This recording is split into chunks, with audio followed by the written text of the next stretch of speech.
আজ বানাবো খুব অল্প সময়ে এবং অল্প উপকরণে ফুলকপির এই অন্যরকম রেসিপিটি। তো প্রথমে এখানে একটু মশলা করে নিয়ে একটা বড় টমেটো, 1 চামচ চারমগজ আর 4-5টা কাজু দিয়ে 4টে কাঁচা লঙ্কা দিয়ে একটু বেটে নিলাম।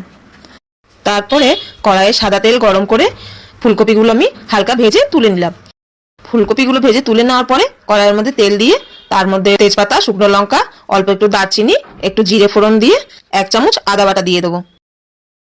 আদা বাটাটা একটু ভাজা ভাজা হয়ে গেলে যে মশলাটা বেটে রেখেছিলাম সেটা দিয়ে দেবো।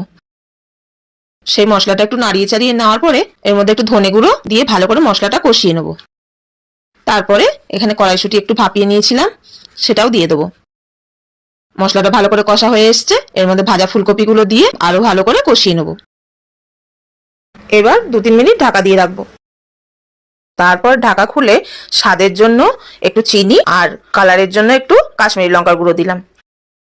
এরপরে ভালো করে নাড়িয়ে চাড়িয়ে নিয়ে পরিমাণ মতন একটু গরম জল দিয়ে দিলাম। আপনারা যেমন গ্রেভি পছন্দ করবেন তেমন দিতে পারেন। 5 মিনিট ঢাকা দিয়ে রাখবো।